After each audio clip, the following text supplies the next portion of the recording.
Alekhya Chitti pickles పచ్చళ్ళ ఘాటేమో కాని వాళ్ల బూతు ఘాటుకు మాత్రం సోషల్ మీడియా మంటెక్కిపోతోంది. గతంలో కూడా ఇలాంటి కామెంట్తో Alekhya Chitti pickles sisters hot topic అయ్యారు. పచ్చళ్ల రేటు కాదు కాని మీ రేటెంతో చెప్పండి అంటూ ఒకడు ఓవర్గా కామెంట్ పెట్టడంతో అంతే ఓవర్గా సమాధానమిచ్చారు ఈ సిస్టర్స్. రేయ్, ఎక్స్ట్రాలు చేస్తే నీ కోసి పచ్చడి పెట్టి పంపిస్తా అంటూ ఘాటుగా రిప్లై ఇవ్వటంతో ఆ కామెంటు తెగ వైరల్ అయింది అప్పట్లో. నిజంగా అమ్మాయిలు ఇలాగే ఉండాలి అన్నట్టు అందరూ సపోర్ట్ చేశారు ఈ అలెక్యా చిట్టిని. ఏ సోషల్ మీడియా వల్ల మీరు పబ్లిష్ అయ్యారో అదే సోషల్ మీడియాలో కేవలం కొన్ని సెకన్ల ఆడియో వల్ల వ్యాపారాన్ని మూసుకోవాల్సి వచ్చింది. నిజంగా 3 పువ్వులు 6 కాయలుగా సాగిపోతున్న వ్యాపారాన్ని చేతులరా పోగొట్టుకోవటం కాదు నోటి దురుసు వల్ల అంటే ఇదేనేమో. Alekhya Chitti pickles veg non veg పచ్చళ్లను రాజమండ్రి కేంద్రంగా తెలుగు రాష్ట్రాల్లోని వివిధ ప్రాంతాలకే కాకుండా దేశ విదేశాలకు కూడా ఆర్డర్ల మీద పంపిణీ చేస్తుంటారు. అలెక్యా, చిట్టి, రమ్య ముగ్గురు అక్కాచెల్లెళ్ళు ఈ బిజినెస్ నిర్వహిస్తూ ఉంటారు. వీరి బిజినెస్ ప్రమోషన్ కోసం వీరు ఇన్స్టా, సోషల్ మీడియాలో విపరీతంగా వీడియోలు, రీల్స్ చేస్తుంటారు. ఈ క్రమంలోనే వీరికి మార్కెట్లో మంచి క్రేజ్ వచ్చింది. వారి వ్యాపారానికి కూడా పబ్లిసిటీ లభించింది. ఇక వారి ఫోన్ నెంబర్లకు వాట్సాప్లో హాయ్ అని మెసేజ్ చేస్తే వారి దగ్గరున్న పచ్చళ్ళు, వాటి రేట్ల వివరాలను మనకు పంపించేస్తారు. అయితే ఇటీవల ఓ వ్యక్తి అలెక్యా పికిల్స్కు హాయ్ అని వాట్సాప్ చేస్తే అటునుంచి పచ్చళ్ల రేట్లు పెట్టారు. నాన్ వెజ్ పచ్చళ్ళు అరకిలో తక్కువగా 1200 రూపాయలు ఉండటంతో 2 చేతులు జోడించిన ఎమోజీలతో రిప్లై ఇచ్చాడు. మీ పచ్చళ్ళు ఇంత ధర ఎందుకున్నాయో నాకర్థం కావటం లేదని చాలా క్యాజువల్గానే అడిగాడు. కాని చిట్టి పాప దానిపై స్పందించటమే కాకుండా బూతులతో రెచ్చిపోయింది. నీ భార్యకు, లవర్కు బంగారం ఏం కొనిపెడతావు? నువ్వు కెరియర్ మీద ఫోకస్ పెట్టు అంటూ చాలా ఘాటుగా మాట్లాడటమే కాకుండా చివర్లో పచ్చి బూతులు కూడా తిట్టారు. అది కాస్త సోషల్ మీడియాలో ఫుల్ ట్రెండ్ అవగా దానిపై రెస్పాండ్ అయిన నెటిజన్లు సదరు ముగ్గురు అక్కాచెల్లెళ్లపై తీవ్రస్థాయిలో మండిపడ్డారు. ఇక మరోవైపు తాజాగా మరో కస్టమర్తో కూడా రేటు విషయంలో అసభ్యకరంగా మాట్లాడినట్టు ఒక వీడియో మళ్లీ వెలుగులోకి వచ్చింది. ఊరగాయల ధరల్ని ఇంతనా అంటున్నావ్? అసలు నువ్వు ప్రతి ఇంటికి వెళ్లి పాచీ పనిచేసి బతుకో అంటూ కూడా అలెక్యా బూతులు మాట్లాడిన వీడియో మరొకసారి వైరల్ అవుతుంది. వీరిపై చర్యలు తీసుకోవాలని నెటిజన్లు డిమాండ్ చేస్తున్నారు. వీరి దగ్గర అసలు పికిల్స్ కొనొద్దని ట్రోల్స్ నడుస్తున్నాయి. మొత్తానికి ఈ ఇష్యూపై ముగ్గురు సిస్టర్స్లో 2 రెస్పాండ్ అయ్యారు. ఇద్దరి వ్యాఖ్యలను గమనిస్తే విషయాన్ని దారి మళ్లించేందుకు చేసిన చక్కటి కవర్ డ్రైవ్ లాగే అనిపిస్తోంది. సదరు కస్టమర్లకు కూడా క్షమాపణ చెప్పినట్టు రమ్య అనే అమ్మాయి ఇన్స్టా వేదికగా వీడియో రిలీజ్ చేసింది. గతంలో వారిపై వచ్చిన నెగిటివ్ కామెంట్లకు ఘాటుగా రెస్పాండ్ అయితే అప్పుడు వారిని సపోర్ట్ చేశారు నెటిజన్లు. ఇప్పుడు అదే చిట్టి బూతులతో రెచ్చిపోవటంతో గట్టిగానే కౌంటర్స్ ఇస్తున్నారు సోషల్ మీడియా యూజర్స్. అయితే తమను ఎవరైతే అబ్యూజివ్గా మాట్లాడుతూ మెసేజ్లు పెడతారో వారిని మాత్రమే తమ అక్క అలెక్యా తిట్టిందని రమ్య చెబుతోంది. అంతేకాకుండా ఒకరి వర్షన్ మాత్రమే విని ఎందుకు జడ్జ్ చేస్తున్నారు? అసలు ఆ ముందు ఏం జరిగిందో తెలియకుండా ఎందుకు ఒక నిర్ణయానికి వస్తున్నారని అడుగుతోంది. అంతేకాకుండా ఫస్ట్ వైరల్ అయిన ఆడియో ఏదైతే ఉందో అది వేరే వాళ్లకు పెట్టాల్సిన మెసేజ్ అని, బై మిస్టేక్ మరొకరికి వెళ్ళిందని, ఆ వెంటనే రియలైజ్ అయ్యి ఆ మెసేజ్ అలెక్యా డిలీట్ చేసిందని ఓ వీడియో రిలీజ్ చేసింది అలెక్యా. అంతేకాకుండా సదరు కస్టమర్కి సారీ కూడా చెప్పినట్టు రమ్య క్లారిటీ ఇచ్చింది. అందరూ రెస్పాండ్ అవుతూ వీడియోలు రిలీజ్ చేస్తున్నారు కానీ దీనంతటికీ కారణమైన చిట్టి మాత్రం సోషల్ మీడియా ముందుకు రావటం లేదు. మరి ఆమెగారు వస్తేనే ఈ వివాదానికి ఒక ఎండ్ పాయింట్ పడుతుందని అంటున్నారు నెటిజన్స్. మరి మీరేమంటారు? మాకు కామెంట్ చేయండి. ఎంత కోపమున్నా ఒక మనిషిని ఇంకో మనిషి వచ్చి తిట్టుకోవడం వరకు పర్వాలేదు, కానీ అటువంటి మాటలు అనేది యాక్సెప్టబుల్ కాదు. దానికి నేను స్టాండ్ తీసుకోను, ఎంత నా సొంత వాళ్ళైనా ఎవరైనా సరే. ఇప్పుడు ఒక విషయం నాకు తెలిసిందంటే నేను దాని గురించి మాట్లాడగలుగుతాను. నాకు తెలియంది నేను ఎలా మాట్లాడగలను, దాని గురించి నేను ఎంత చెప్పగలను, నాకు తెలిసినంత వరకు అయితే నేను మాత్రం మాట్లాడతాను అనమాట. ఇప్పుడు 12:30 ఆ టైంకి ఏమో అనుకుంటా ఇలా షేర్స్ వచ్చేస్తున్నాయి ఫ్రెండ్స్ నుంచి అండ్ ఉంటారు కదా వాళ్ళందరి దగ్గర నుంచి వస్తున్నాయి అనమాట. ఏంటి అని చెప్పి చూడగానే నేను విన్నాను, ఆ ఆడియో ఏదైతే ఉందో నేను విన్నాను. ఏంటి ఇంత సడన్గా ఇలాంటి ఆడియో వచ్చింది, ఏంటి ఇలా ఎందుకు తిట్టింది అని నాకు షాక్ అయ్యాను. అందరూ ఎలా షాక్ అయ్యారో అలా నేను షాక్ అయ్యాను. అందరికీ ఎలా కోపం వచ్చిందో అంతకంటే ఎక్కువగానే నాకు కోపం వచ్చింది. తర్వాత ఇదేంటి ఎంతవరకు నిజం ఏంటి అని చెప్పి ఆ యూట్యూబ్‌లో వీడియో మొత్తం కూడా నేను చూడడం జరిగింది. వెంటనే ఫోన్ చేశాను. ఎందుకిలా తిట్టాల్సొచ్చింది నువ్వు? ఏంటి? అని చెప్పి అంత స్మూత్‌గా కూడా అడగలేదు నేను. చాలా గట్టిగానే తిట్టుకుంటూనే మాట్లాడాను. ఆ టైంలో మా చెల్లి, "నువ్వు ఏం జరిగింది? ఏంటి?" అని కొంచెం కామ్‌గా మాట్లాడితే నేను చెప్తాను గదా! "నువ్వెందుకు అంత గట్టిగా మాట్లాడుతున్నావు? అసలే నేను బాధలో ఉన్నాను. అసలే డిప్రెషన్‌లో ఉన్నాను. నువ్వొచ్చి ఈ టైంలో నువ్విలా మాట్లాడుతున్నావు. నాకు ఇంకా చాలా డిప్రెషన్‌గా ఉంటుంది. దయచేసి నాతో 2 రోజుల దాకా మాట్లాడకు. నీకు పుణ్యం ఉంటది." అని చెప్పి స్టిల్ ఈ రోజు వరకు కూడా నాతో మాట్లాడట్లేదు. అసలేం జరిగింది అనేది అక్కడ ఆ పిల్ల చాట్ చేసిన ఆ పిల్లకి తెలుసు. ఆ పర్సన్ ఎవరైతే ఉన్నారో వాళ్ళిద్దరి దాకా తెలుసు. నన్నొచ్చి "నీకు తెలీదా? అద్దరు సొంతక్క చెల్లెళ్ళే గదా! నీకు ఆ మాత్రం తెలీదా?" అనంటే, సొంతక్క చెల్లెళ్ళమే నేను కాదు అనట్లేదు. బట్ నాకు పెళ్లయింది. నేను ఒక సెపరేట్‌గా మా హస్బెండ్‌తో ఒక వేరే ఇంట్లో ఉంటున్నాను. ఆ టైంలో నేను లేను. ఉండుంటే నేను చెప్పుండేదాన్ని. సరే ఇలా జరిగింది. ఆ పర్సన్‌తో ఇలా చాటింగ్ అయ్యింది. ఆ టైంలో ఈ అమ్మాయి ఇలా పెట్టాల్సొచ్చిందని నేను చెప్పుండేదాన్ని. ఏది నిజం, ఏది అబద్ధం అని నాకు తెలుసుకోవడానికి మా చెల్లి సైడ్ నుంచి కూడా నాకు రెస్పాన్స్ అనేది లేదు. నేను వచ్చి ఇప్పుడు ఏమని చెప్పి చెప్పగలను? అదంతా ఒక విషయం ఒకటైతే అంటున్నారనమాట. ఇలా యూట్యూబ్ థంబ్‌నెయిల్స్‌లో కూడాను ఏమని ముగ్గురు ఫోటోస్‌లు పెట్టేసి కళ్ళల్లోంచి ఇలా ఏదో ఫైర్ వచ్చినట్టు ఇలా ఇలా క్రియేట్ చేసి పెడుతున్నారనమాట. నాకర్థం గాదు. అసలు అందులో నా ఇన్వాల్వ్‌మెంట్ ఎక్కడుంది? ఆ ఆడియోలో కానీ, ఆర్ మెసేజ్ చాట్‌లో గానీ నా పేరుందా? ఎందుకు నా ఫోటో వాడాల్సొచ్చిందని నేను అడుగుదాం అనుకుంటున్నాను. సరే నా ఫోటో వాడారు ఎందుకంటే నా సొంత చెల్లి కాబట్టి అనుకుందాం కాసేపు. మా హస్బెండ్ ఏం చేశారు, తన ఫోటో ఎందుకు వాడాల్సొచ్చింది? ఈరోజు కూడా ఒక వీడియో చూసాను నేను. చాలా బాధనిపించింది నాకు. లిటరల్లీ చాలా అంటే చాలా బాధనిపించింది. అండ్ కమెంట్ కూడా పిన్ చేసి పెట్టారనమాట. ఏమని 300,000 సబ్‌స్క్రైబర్స్ నేను చేశాను video. 300,000 subscribers for Sumi talks. జై ఫేస్ రివీల్ అన్నాను కదా! అని చెప్పేసి జై బ్యాక్ సైడ్ నుంచొని ఉంటాడు. తన హెడ్ మీద జై అని చెప్పేసి ఇలా వస్తదనమాట. ఎవడడిగాడు? ఆడి ఫేస్ ఎవడ కావాలి? ఎందుకు? నాకర్థం కావట్లేదు. వై జైనెందుకు ఇన్వాల్వ్ చేయటం? సరే మీరు ఆ వాయిస్ మెసేజ్‌లో ఏదైతే ఉందో వాళ్ళ అమ్మనన్నారు, వాళ్ళ లవర్‌నన్నారు కాబట్టి అందుకే నీ హస్బెండ్‌ని అంటున్నారని అంటారా? అయితే ఇప్పుడు జస్టిస్ ఎవరి కోసం? సరే ఆ పర్సన్ అన్నారు, మీరు అన్నారు. ఇంక అంతే కామ్ అయిపోయినట్టేనా? ఇప్పుడు వాళ్ళన్నారు అంటే సరే మనం కూడా అనేద్దాం. అంటే వాళ్ళు అలాంటి వాళ్ళు అంటే మనం కూడా ఇలాంటి వాళ్ళమే. వాళ్ళు తప్పు చేస్తే మనం కూడా తప్పు చేసేద్దాం. అంతేనా? వాళ్ళు అలా ఉన్నారు. మనం కూడా అలా ఉంటే మనకి వాళ్ళకి తేడా ఏంటి అని ఇదెందుకు గ్రహించుకోలేకపోతున్నారు నాకు అర్థం కావట్లేదు. సింపుల్. ఏం జరిగింది ఆ సిట్యుయేషన్‌లో అక్కడ కరెక్ట్‌గా టైంకి ఎగ్జాక్ట్‌గా ఏం జరిగింది అని తెలుసుకునే మాట్లాడే స్కోప్ నాకు లేదు. ఉండుంటే సరే నువ్వు అనవసరంగా చాలా తప్పుగానే మాట్లాడావు. అపాలజైజ్ టు హిమ్ అని నేను చెప్పుండేదాన్ని. లేదు నువ్వు తప్పు మాట్లాడలేదు. నువ్వు కరెక్టే మాట్లాడావు. ఆ పర్సన్ నిన్నేదో అన్నాడు. అందుకే నువ్వు ఇలా అన్నావంటే లెట్స్ ఫైట్ అంటాను. ఇప్పుడు తప్పు చేసినప్పుడు సారీ అని చెప్పడానికి ఒక క్షణం కూడా ఆలోచించను నేను. చెప్పించడానికి కూడా ఒక క్షణం ఆలోచించను. ఎట్ ద సేమ్ టైమ్ అవతల పర్సన్ ఏమైనా తప్పు చేస్తే ఫైట్ చెయ్యి అని చెప్పడానికి కూడా ఇంకో క్షణం కూడా నేను ఆలోచించను. ఇప్పుడు నేను ఒక కన్క్లూజన్‌కి రాలేకపోతున్నాననమాట. ఎవరిది తప్పు ఏంటి అని చెప్పి. వాయిస్ అయితే క్లియర్ ఉంది. క్లియర్‌గా చెప్తున్నాను. తనదే వాయిస్. నేను కాదు అని డిఫెండ్ చెయ్యట్లేదు. బట్ నా ప్రాబ్లమ్ వల్ల ఏంటంటే ఎందుకు మీమ్ పేజెస్‌లో నా ఫోటో వాడాల్సొస్తుంది. సరే వాడారు. నువ్వు ప్రమోట్ చేసావు. నీకు యూట్యూబ్ ఛానెల్ ఉంది. నీకు ఇన్‌స్టాగ్రామ్ ఛానెల్ ఉంది. మీ చెల్లి పచ్చళ్ళని చెప్పేసి నువ్వు ప్రమోట్ చేశావు.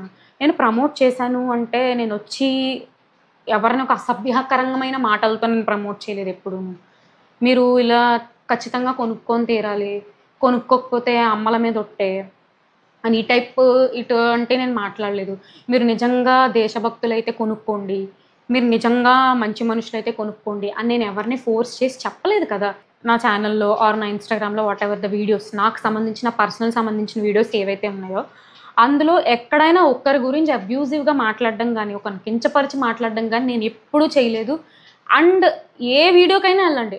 Let it be latest video, let it be old video అయినా స్టిల్ కమెంట్‌కి రెస్పాండ్ అవుతాను నేను. ఎందుకంటే ఒక పర్సన్ వచ్చి వాళ్ళ వాల్యుబుల్ కమెంట్ వాళ్ళ టైమ్ స్పెండ్ చేసి అక్కడ కమెంట్ ఇస్తున్నారు అంటే we have to respect them. నేను కూడా వాళ్ళకి ఆన్సరబుల్. నేను కూడా వాళ్ళకి అట్‌లీస్ట్ లైక్ చేయటమో, దానికి రిప్లై ఇవ్వడమో చేస్తాను. వన్స్ ఇది మంచిగా ఉంది కమెంట్ అంటే I will give like, I will give reply. అది నాకు నచ్చలేదు, నాకు హర్ట్‌ఫుల్‌గా ఉందంటే నేను తిట్టను, తిరిగి చెయ్యను, సైలెంట్‌గా డిలీట్ చేస్తాను. అది నా నేచర్.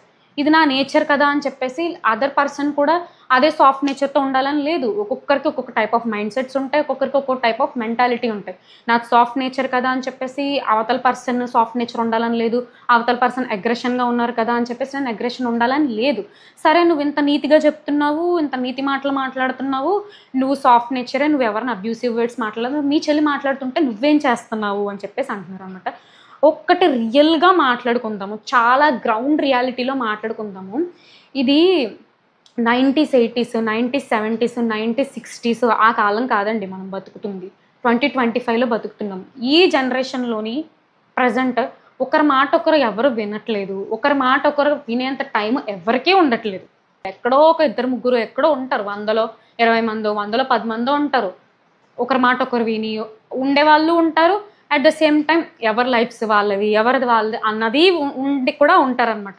నేను వాళ్ళని కరెక్ట్ కాదనట్లేదు, వీళ్ళని కరెక్ట్ అనట్లేదు, సిచ్యువేషన్స్ అంతే.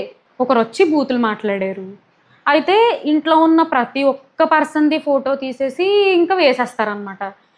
కళ్ళల్లో నిప్పులు పెట్టేసి పెడతారు. వెలిగించండి, అలాగే పర్వాలేదు. ఇంకా ఎలా అంటే వాళ్ళ కింద కమెంట్స్ వచ్చేవి ఏదైతే ఉంటాయో, రోడ్డు మీద కనబడిందంటే చంపేస్తాను అంటే దానికి లైక్ చేస్తారు. అంటే మీరు ఇండైరెక్ట్గా ఏం చేస్తున్నారు? ఇప్పుడు మీరు ఫైట్ చేయడానికి మీ కాజ్ ఏంటి?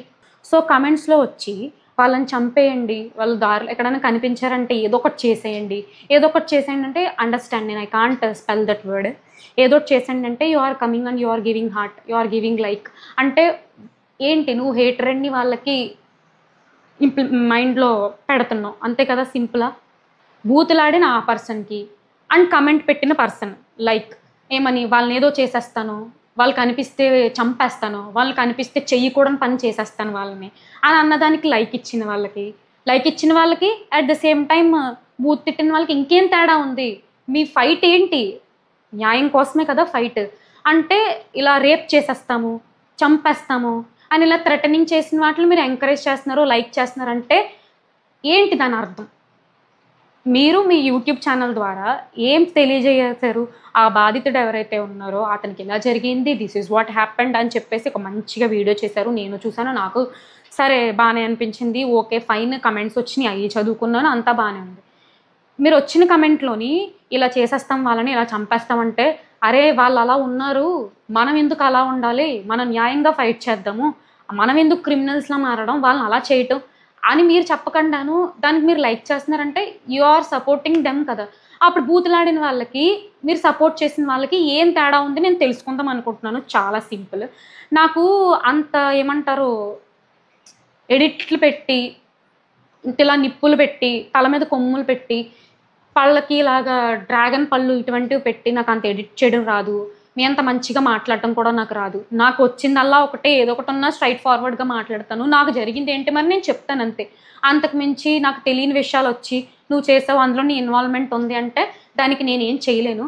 నేను చేసేది ఏంటంటే రిక్వెస్ట్ అడుగుతున్నాను, ఏదన్నా అనుకోండి, నా ఫోటో మీరు అన్నెసెసరీగా యూజ్ చేస్తున్నారు, అది యూజ్ చేయడం అసలు కరెక్ట్ కాదు.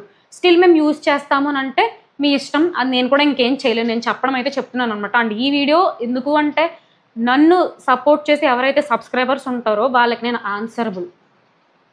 సబ్స్క్రైబ్ చేశారు అంటే ఏదో ఒక ఆస్పెక్ట్లో నచ్చి ఉండడమో, ఏదో ఒక ఆస్పెక్ట్లో వాళ్ళకి బాగా అనిపించటమో వాళ్ళు సబ్స్క్రైబ్ చేసి ఉంటారు. I am answerable to them, అందుకే నేను చెప్తున్నాను. బట్ ఏదైతే ఈ 2 days నుంచి నెగిటివిటీ ఐఎమ్ గోయింగ్ త్రూ అనేది మెంటల్గా చాలా స్ట్రెస్గా ఉంటుంది. అది నేను చెప్పినా కూడా అర్థం కాదు. నా ప్రమేయం లేదు, నాది ఇంత మట్టికి కూడా తప్పులేని దాంట్లో తీసుకొచ్చి నన్ను మధ్యలో పెట్టినప్పుడు ఎలా ఉంటుందో అది మీకు అర్థం కావట్లేదు. అది నేను చెప్తున్నా, అది మాట్లాడడానికి కూడా నాకు రావట్లేదు. ఏమో నాకు అంత బాగా మాట్లాడడం రాదు. బట్ ఇదే చాలా వరకు జరిగిన విషయం. అయితే మీ ఇష్టం అండి, ఇంకా నేనే అందులో ఉన్నానని అనుకున్నా నేను ఏం చేయలేను. లేదు నువ్వు అందులో లేవు, నువ్వు మంచిదాన్ని అనుకున్నా నేను ఏం చేయలేను. ఎందుకంటే కొన్ని ఉంటాయి, లైక్ ఎలాగా, ఇటువైపు పర్సన్ పర్స్పెక్టివ్ ఒకటి ఉంటుంది, ఈ పర్సన్ పర్స్పెక్టివ్ ఒకటి ఉంటుంది, ఫ్యాక్ట్ అనేది ఒకటి ఉంటుంది. నేను ఈమె కరెక్ట్ అనట్లేదు, ఎవరైతే ఆ పర్సన్ ఉన్నారో ఆయన కరెక్ట్ అని నేను అనట్లేదు. ఎందుకంటే నాకు కూడా తెలియదు, నేను కరెక్ట్ ఒక జడ్జ్మెంట్ వచ్చి చెప్పడానికి. నేను కూడా అంత ఏం జడ్జిని కాదు, నేను కూడా అంత హయ్యర్ అఫీషియల్ని కాదు అంత మాట్లాడేసేయడానికి. నేను చెప్పలేను. నేను కూడా మీరెలా వాచ్ చేస్తున్నారో, మీరు కూడా ఎలాగా వీడియో విన్నారో నేను అటువంటి విన్న మనిషినే. నాకు అంతకు మించి నన్నడిగితే నేను ఏం చెప్పలేను. 300K సబ్స్క్రైబర్స్, జై ఫేస్ రివీల్. ఎవడికి చూపిస్తున్నావు? ఎవడి ఫేస్ ఎందుకు? ఆడి ఫేస్ మాకెందుకు? ఎందుకొచ్చింది ఇదంతాను? నేనేమి అడిగారు కాబట్టే నేను చూపించాను అంతే తప్ప, నాకు కావాలని చెప్పి నేను చూపించలేదు కదా! ఇప్పుడు ఎలా ఉందంటే చూపించింది నన్నన్నారు, ఆ ఫేస్ ఉన్న ఆ మనిషిని అన్నారు. బానే ఉంది. ఎవడడిగాడు? ఎందుకు చూపిస్తున్నావు? ఎందుకురా మీరందరూ చూస్తున్నారు అని అంటే, డైరెక్ట్‌గా ఎవరైతే సబ్స్క్రైబర్స్ ఉన్నారో ఆ 300K ఆళ్ళే అంటున్నట్టు కదా మీరు ఇండైరెక్ట్‌గాను. ఒకరి ఇంట్లో పర్సన్ బ్యాడ్ వర్డ్స్ మాట్లాడారు, ఫౌల్ లాంగ్వేజ్ మాట్లాడారు అన్నంత మాత్రాన ఆ ఇంట్లో ఉన్న ప్రతి పర్సన్ క్యారెక్టర్ అసాసినేషన్ చేసేయకూడదు. అమ్మ, నాన్న, అక్క, చెల్లి ఎవరైతే ఉన్నారో వాళ్ళందరి క్యారెక్టర్స్ ఇదే. వాళ్ళు ఎంత చీప్ బిహేవియర్, ఎంత చీప్ యాటిట్యూడ్, చీప్ మనుషులు అని చెప్పి ఇటువంటి ఒక క్యారెక్టర్ అసాసినేషన్‌కి రావడం చాలా తప్పు. ఇప్పుడు ఎవరైతే పర్సన్ ఉన్నారో ఏమనకుండానే అతన్ని తిట్టేశారు అని చెప్పి అతనిది న్యాయమా అని చెప్పి ఇలా చేయడం న్యాయమా? ఎంత అన్యాయం జరిగింది అని అతన్ని అంటున్నారు. ఏం చేయకుండా నన్ను పచ్చి బండ బూతులు తిట్టి ఇన్నిన్ని మీమ్స్ వేసుకుంటున్నారు. మరి నాకు జరిగింది న్యాయం అంటారా చెప్పండి? నిన్నంటామమ్మా, నీ చెల్లే కదా, పచ్చళ్ళు ఏదైతే ఉందో నువ్వు కూడా ఒక్కొక్కసారి వీడియోలు పెట్టేదానివి కదా అని అంటారా? గుండెల మీద చెయ్యేసుకొని చెప్పండి. మీ చెల్లికో, మీ అన్నకో, మీ అక్కకో, మీ తమ్ముడికో ఇలాంటి పచ్చడి బిజినెస్ ఆర్ ఏదైనా బిజినెస్ ఉందంటే మీరు మీ తరపు నుంచి చిన్న హెల్ప్ కూడా మీరు చెయ్యరా? నేను చెయ్యను అని అంటే ఇంక నేను మాత్రం ఏం చేయలేను. దానికి సమాధానం నేను చెప్పలేను. నేను అదే ఉద్దేశంతో 2, 3 ఆర్డర్లు ఎక్కువ ఏమన్నా వస్తాయేమనే ఉద్దేశంతోనే నేను చేశాను. అదేమి నేను అంత క్రిమినల్ అఫెన్స్ కాదు కదా! కరెక్ట్‌గా FSSAI license, each and every license ఉన్న పక్కాగా ఉన్న ఒక ప్రోడక్ట్‌నే కదా నేను ప్రమోట్ చేశాను. అదేదో అక్కడికి నేను బెట్టింగ్ యాప్ ప్రమోట్ చేసి దాని మీద డబ్బులు ఇన్వెస్ట్ చేయండి, మీకు ఇంతంత బంగ్లాలు కొనేసుకోవచ్చు, ఇన్నిన్ని ఆడి కారులో తిరిగేయచ్చు అని నేను చెప్పానా? లేదంటే ట్రేడింగ్ యాప్‌లో ఇన్వెస్ట్ చేయండి, షేర్ మార్కెట్స్‌లో చేయండి అని నేనేమన్నా చెప్పానా? అంతా కాదండి. పక్కన పెడదాం కాసేపు. ఆ పిల్లొచ్చి ఏం జరిగింది అని ఆ పిల్ల వర్షన్ వీడియో చేసేంత వరకు కన్క్లూజన్‌కైతే రాలేము. క్లియర్ పిక్చర్ అయితే ఎవరం చెప్పలేమనమాట. అది వదిలేసి ఆ పర్సన్‌కి ఎంతైతే అన్యాయం జరిగిందో ఏమనకుండా ఆ పర్సన్ తిట్టేశారు అని అంతలా సపోర్ట్ చేస్తున్నారు. నేనేం చేయకుండా నా మీద అన్ని మీమ్స్, నా ఫోటో యూజ్ చేసి నా క్యారెక్టర్ అసాసినేషన్, నా క్యారెక్టర్ చీప్ అని ఇంత క్రియేట్ చేశారు. మరి నా వైపు వచ్చి ఎవరు మాట్లాడతారండి? ఇంత చెప్పినా, ఏం చెప్పినా నువ్వు అలాంటి దానివే, నీ క్యారెక్టరే అంతా అని అనుకుంటారా? అనుకోండి, ఇంక నేనేం చేయలేను. ఆల్రెడీ స్పాయిల్ చేసేసారు మీమ్ పేజెస్ ఎవరైతే ఉన్నారో, ఎవరైతే రోస్ట్ చేస్తున్నారో చేసేసారు, స్పాయిల్ చేసేసారు. ఇప్పుడు లేదు లేదా మంచిది అని అన్నంత మాత్రాన నేను మంచిదాన్ని అయిపోను, మీరు అన్నంత మాత్రం నేను చెడ్డదాన్ని అయిపోను. ఇప్పుడు రోడ్ మీద వెళ్తూ ఉంటాను, రియల్ టైంలోనే నాకు ఏదన్నా జరిగింది అని అనుకుందాం కాసేపు. ఎవరో వచ్చి ఏదన్నా చేశారో, ఏదన్నా అయిందని దాని మీద కూడా మేమేసుకొని ఆనందపడండి. ఇలాగే జరిగింది, బాగా జరిగిందని చెప్పి మేమేసుకొని ఆనందపడండి.